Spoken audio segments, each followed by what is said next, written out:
Vigilance రిపోర్ట్లో ఇంజనీర్లు తప్పు చేశారు, ఇందులో కొంతమంది మీద క్రిమినల్ కేసులు పెట్టాల్సిన అవసరం ఉందని విజిలెన్స్ ఒక రిపోర్ట్ ఇచ్చింది. ఆ రిపోర్ట్ ప్రకారంగా ఆ క్రిమినల్ కేసులు పెట్టమని చెప్పిన వాళ్ళు అండ్ మిగతా ఎవరైతే అందరూ కలిపి మొత్తం 38 మంది.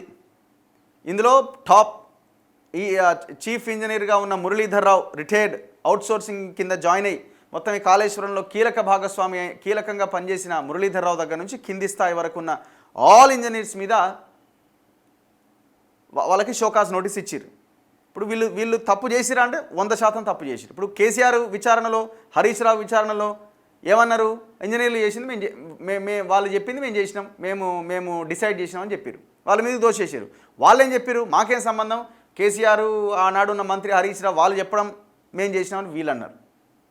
ఏదేమైనా ఇద్దరు దొంగలే. ఇద్దరు కలిసి కూర్చొని కాంట్రాక్టర్కి మేలు చేసి అందులో కమిషన్లు దొబ్బి ఎవరికి వాడు వందల వేల కోట్లు సంపాదించిండు. మొన్న రీసెంట్గా గజ్వేల్ ఈఎన్సీ హరిరామ్ నాయక్ ఎంత దాదాపు 300 కోట్లు దొరికినాయి.